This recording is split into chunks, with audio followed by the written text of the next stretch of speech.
There are so many of those edge devices we talked about in previous episodes that never get updated, because who would have thought to update? What did you say? An aquarium? An aquarium thermometer. Wow. Yeah, for like one of those giant fish tanks with like hundreds of gallons of water in it. Oh my God.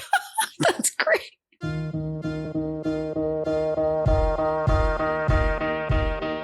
This is Compiler, an original podcast from Red Hat. I'm Emily Bach. And I'm Jennifer Scalf. On this show, we go beyond the buzzwords and jargon and simplify tech topics. This season, we're covering the fundamentals of IT infrastructure. And on today's episode, we gaze deeply into everyone's favorite spaghetti monster, networking.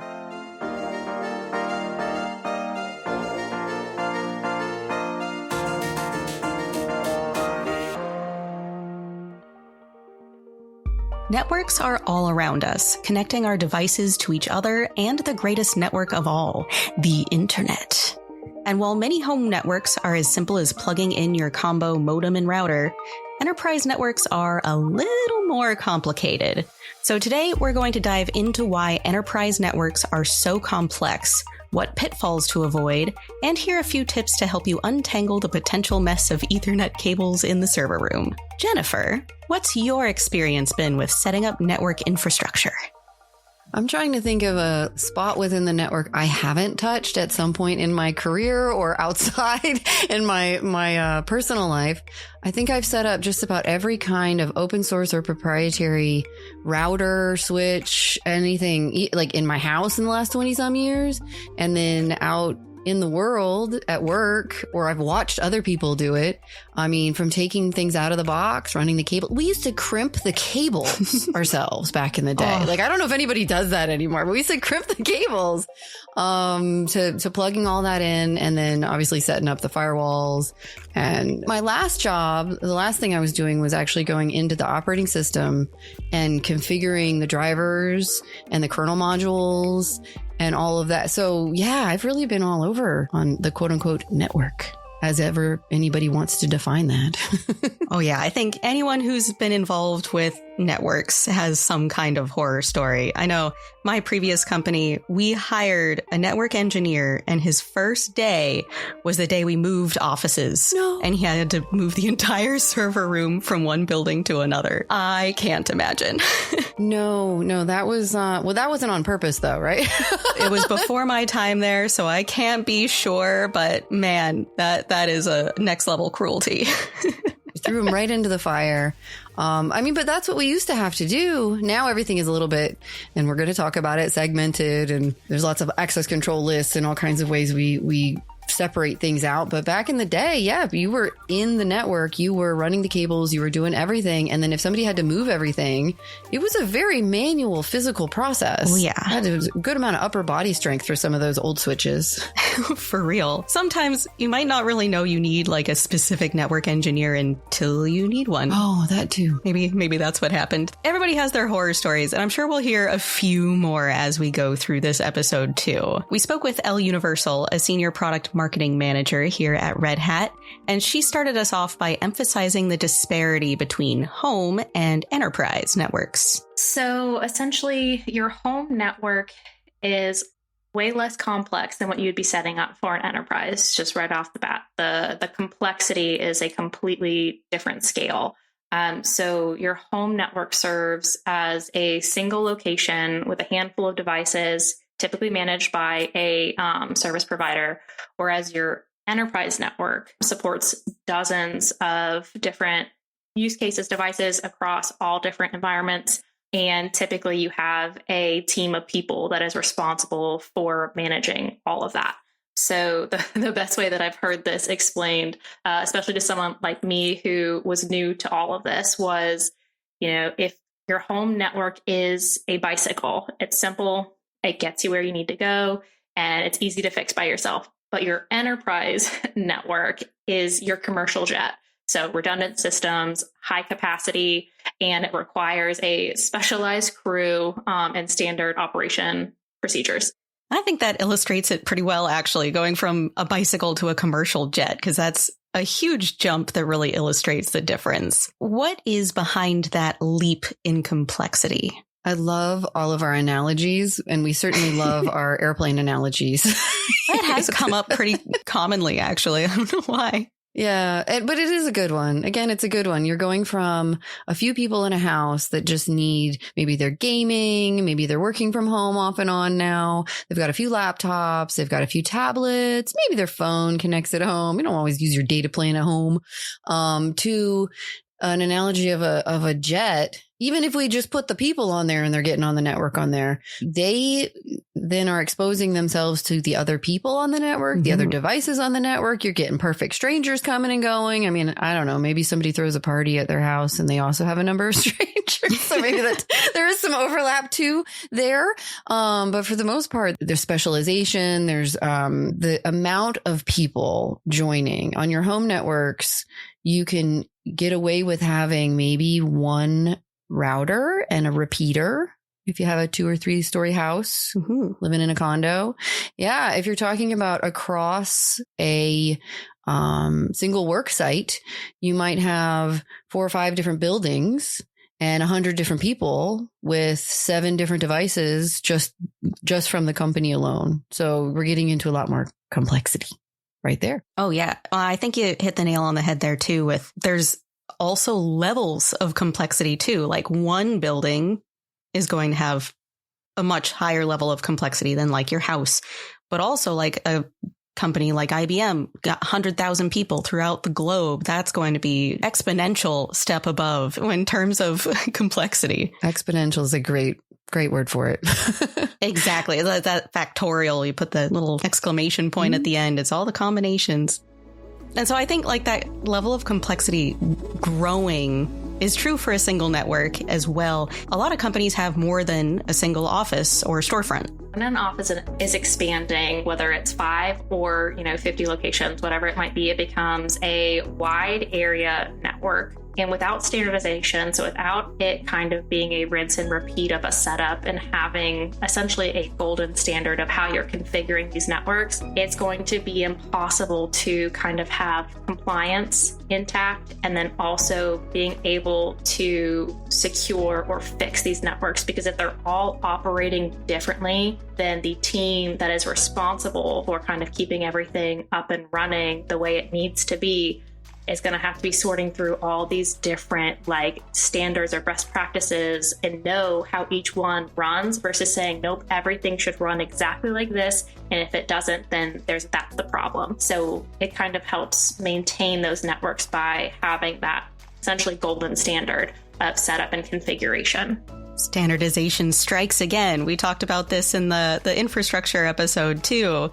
So it seems like there's that golden standard of setup and configuration, and we'll hear that more throughout this episode. But what would something like that look like? That would look like a dream come true for your network admins. Oh my goodness. I'm thinking about the amount of times that I had to run something like TCP dump. There's all these wrappers for that underlying ancient troubleshooting script that we used to run, and it still holds its weight. So we're running TCP dump, right? We're checking to see, are those packets actually moving between whichever devices they need to be moving between? And you could name anything, web servers, database server, anything. If there was a gold standard between the different switches, hubs, edge routers, oh my gosh, Emily, the edge routers. Everybody forgets the edge routers. Oh, they're all set up exactly the same. We promise. Yeah. Okay. Always the exception, right? Yep. So then we bust out our TCP dump and we start looking at our PCAPs, and it looks like we're looking at the matrix. Yeah. I'm gonna refer to the matrix, guys. That's how far I'm gonna go back. Oh, always, of course. Everything's perfect. Don't worry about it. But joking aside, if we had a gold image, if every one of those pieces of hardware between the different, and we're talking, right now we're just talking about some laptops or some phones or whatever, hopefully in an office building. But you could still have, some of the data centers are still pretty spread out. And so there could be situations where in the next room, there is a database that needs to be connected to locally. And then you're even thinking about the thickness of the walls, y'all. It's ridiculous. So anyway, yes, going back to having a gold image, that would be delightful. It rarely happens, but it would be nice. Yeah, one of those perfect ideals that, like, on paper, of course, but in reality doesn't really happen. So it sounds to me like maybe less than striving for perfection, although we should always try. It comes down to being able to find and solve a problem when one appears. And standardization can help them stand out more. Is that about right? Yeah, I would say definitely. It'll make your lives easier. Everything will run smoother, literally. Yeah. All right. So we're starting to get a handle on how challenging a large scale network can be to set up and manage. With so many parts to keep track of, it's really easy for something to go wrong. Elle shared a few of the most common mistakes people make when setting up networks. One of the really big ones is keeping everything on the same network. So your guest Wi-Fi, account servers, employee laptops, etc., everything is all on one network. And this opens you up for a pretty massive security risk because it can allow for an infected device to connect to the Wi-Fi and then make a lateral move. So it can then jump to, your account servers or anything else that's connected to that Wi-Fi or that network because it's all kind of on the same plane, essentially. Yeah, put it in the bucket. Okay, number one, everyone lumped together on the same network. Why is this such a big deal, and what do you do instead? So it's what Elle said, that if everybody is together on the same network and they can see all the other devices on the same network, there's a lot of chances for the security holes that are on the various devices. So I think about our cell phones. I'm not going to name any vendors in particular, but there have been some recent security errata that have come up saying, hey, no, seriously, you do not want to connect to public networks with certain cell phones right now. I'm not trying to scare anybody. I already did a whole series on security. So you can go back and listen to that. But just from a security perspective right there, if you are on the same network as another device and that device can see you, it is a lot more likely for them to be able to exploit some known and unknown to the greater world security exploits that are already out there.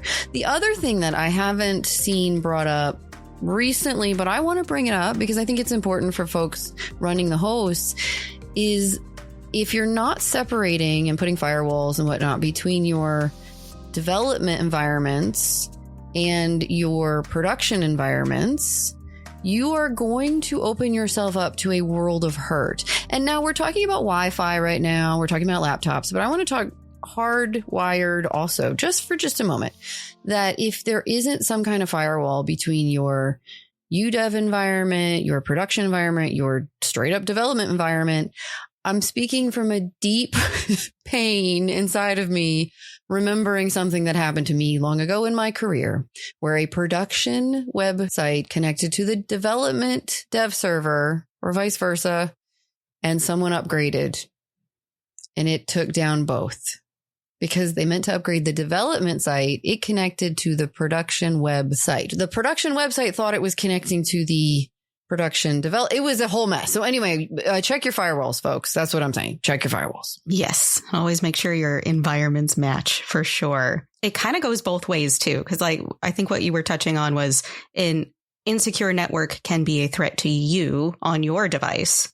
But also, your network is only as secure as your least secure item on it. There was a story a couple years ago about like a casino that got hacked via, I think it was an aquarium thermometer that was like smart and attached to their network. And it was an attack venue that was exploited. That's amazing. So, yeah, be careful. That's amazing. And I 100% could see that happening in today's world. There are so many of those edge devices we talked about in previous episodes that never get updated because who would have thought to update? What did you say? An aquarium? An aquarium thermometer. Wow. Yeah, for like one of those giant fish tanks with like hundreds of gallons of water in it. That's great. I actually checked it before we started this episode just to make sure I didn't make it up. And it was, I think in 2018, I don't know if anything came from it, but a whole bunch of headlines were all talking about it as part of like the Internet of Things and the potential downsides of some things being smart. That's amazing. Great story. So think of that next time you tweet from your fridge, I suppose. that is maybe a good lead into the next thing to look out for, which is keeping track of everything connected to your network. And then the next thing that people can run into is device sprawl. So going back to the analogy of, your home network versus your enterprise. In your home network, you typically know every single device that's on there. And if you don't, it'll be pretty apparent, be like, I have no idea what this is. Like, let's kick it off. In an enterprise setting, that is so hard to determine what's supposed to be on and what's not supposed to be on, because you have employees bringing their own devices, or you have company devices, but you also have all of the smart tech. I'm thinking smart thermostats or badge scanners or things like that have to connect to your network in order to work. So thermostats. Device sprawl. Employees bringing in their laptops, connecting their smartphones, all the Internet of Things, IoT devices that make your offices fancy fun houses, or more functional. That sounds like a lot to manage from a networking aspect, especially. And I imagine that would increase the risk of a malevolent device sneaking in unnoticed. Oh, yeah. Let's do one more. We've alluded to the spaghetti monster, and Elle added it to her list too. Another kind of common mistake that you would typically see, neglecting those physical components of your network. I think a lot of people, think about all of the software components, but not the hardware, especially when you're setting them up. I think what you'll see is these physical components will get set up and you're either ignoring labeling cables or ignoring cooling and power redundancy, things like that, where if you are just relying on one person to know, then you're going to set yourself up for trouble if that person leaves or if that person's on vacation and something happens. So they're like, oh my gosh, the network guru is gone and you don't know what cable goes to what or anything like that. So beyond just the devices connecting to the network, you also need to keep track of and properly manage all of the hardware that literally connects everything together physically. We've all seen those nightmare pictures of Ethernet cables tangled up in a giant mess. And I won't mention the state of my own desk and its cables with no indication of what goes where. And you can't exactly try to organize everything by unplugging it to untangle it and replug it somewhere else. That would be disastrous. So how do you handle that situation? Very carefully. And I wanted to note, I have actually seen the reverse. One time long ago, legendarily, I went into a server room that was a few stories tall. Oh my God. That had the most beautiful waterfall of network cables. So they didn't have to do that. They had very good device management. But guys, it is out there. And if you ever get a chance to see that, it's wonderful. So satisfying. It really is for technologists. It's just satisfying is the word for it. That's true. I think of it like professional athletes, like I admire, but could never do. Right? Oh my goodness. I do have a little color coding over here, but not as much as we should. Oh, mine would give you nightmares. I am a gremlin. I am sorry. Oh, well, I have to say also one other thing she made me think of. We've had plenty of, and I'm sure, Emily, you've had the same, where you've heard the horror stories or had it happen where the person leaves. Mm-hmm. So either the DevOps sysadmin, the network guru, the whoever left. We had somebody leave long ago at an old job and they were running the server in a closet. It was that story. Yep. I lived that. It was actually that. So that is a real thing that really does happen. Make sure you guys have multiple ways to log in and you understand what those are doing, network devices or otherwise. That actually does happen. And I'm laughing, but I'm assuming it's happened to everybody, maybe not. No, it absolutely has. And anyone out there looking to, start a startup or anything, yeah, you can do the closet route, but temperature matters. Keep that door open. So we've covered a few of the many pitfalls people can fall into when navigating networks. Next up, we're going to cover some of the things you can do to make your life easier. We talked about just how many specialized devices are needed to put a network together, and doing it once can be intimidating, but there's a good chance you'll need to do it multiple times. One of the most tedious parts of networking is the unboxing of and setting up of new switches, because you're essentially setting them all up to match the same configuration. So you're doing the same thing 50, 100, 200 times, depending on how many you're setting up. So automation, set up essentially a playbook that you'll say, okay, this is how I need it configured. Here, check all the devices that it needs to configure, hit run, and then it sets that up for you. So you're not sitting there manually doing each one yourself. Automation. It's my favorite. And it is so good for making use of that kind of golden configuration standard. And, what a joy to know that you can just automate at least one part of that setup. Oh, come on. Everybody loves that new switch smell.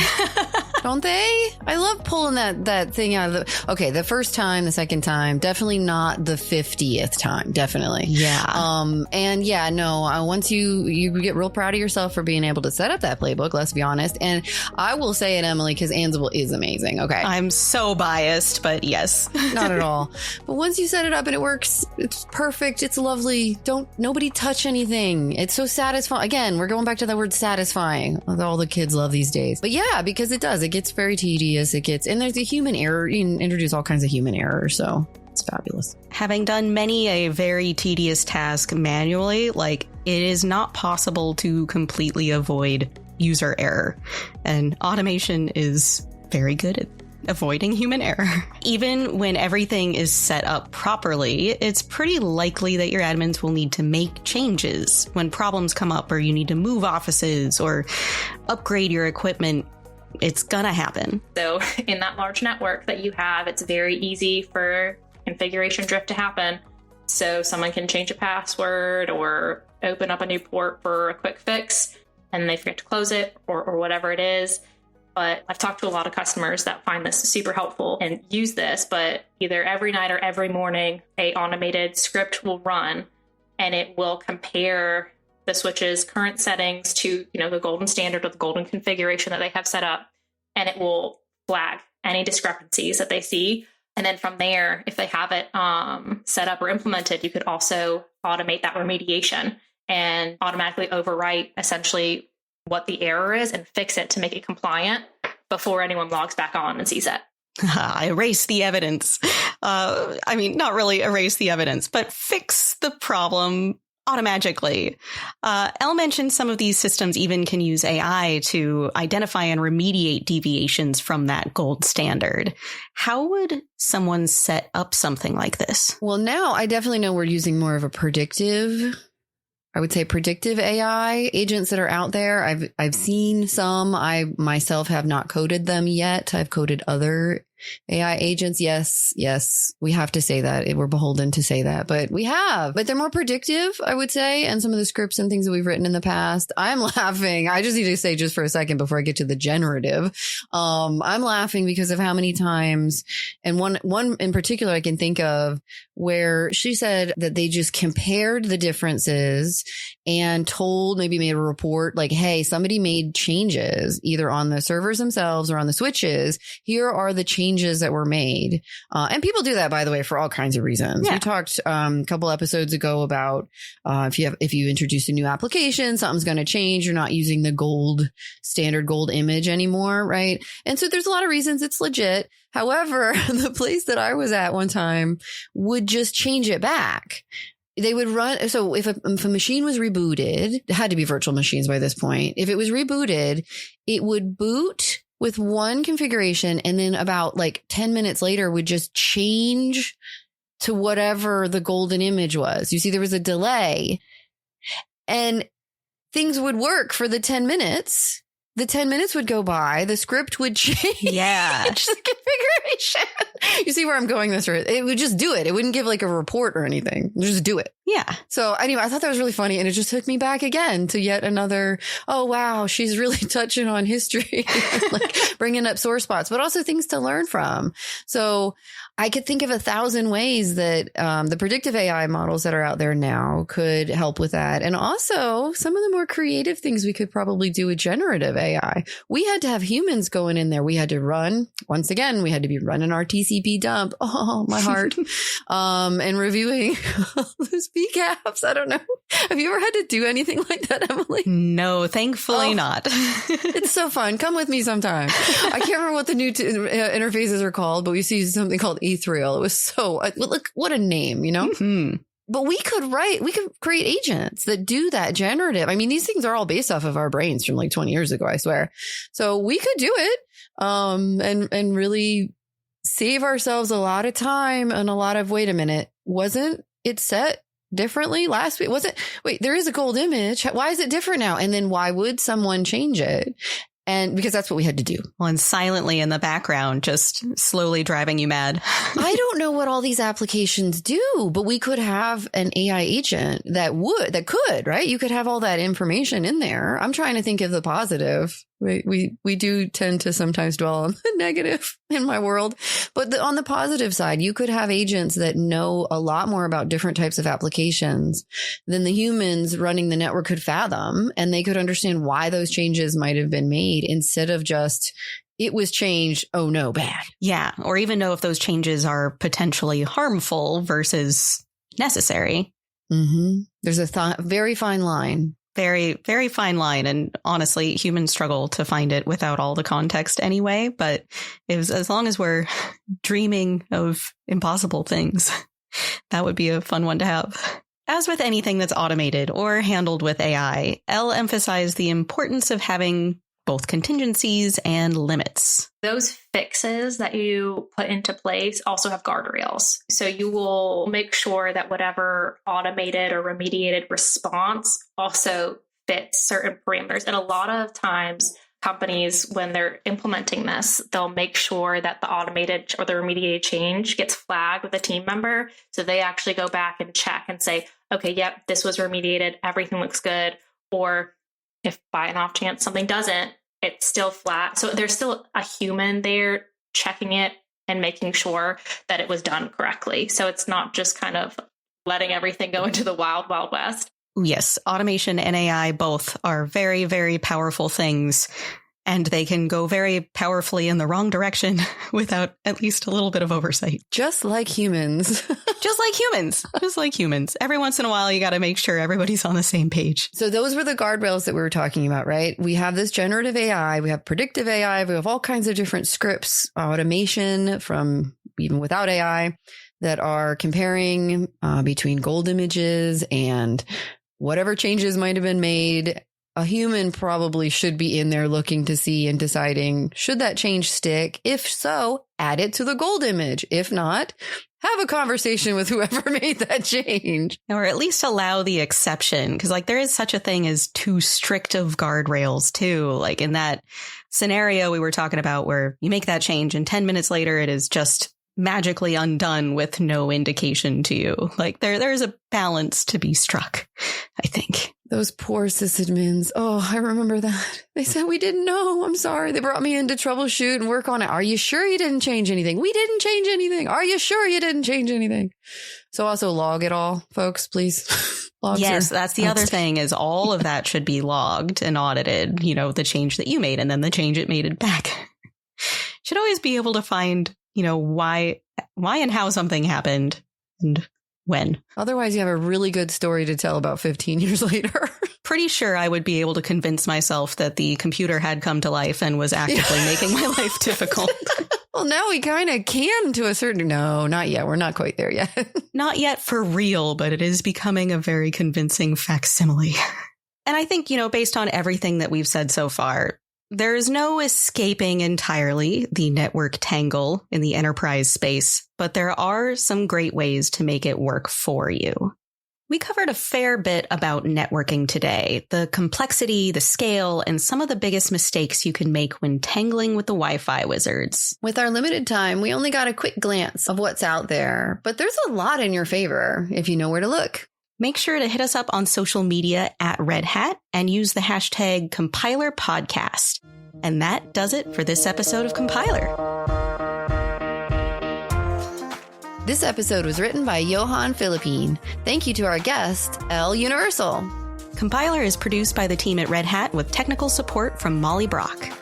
If you liked today's episode, follow and review our show on your platform of choice. Until next time.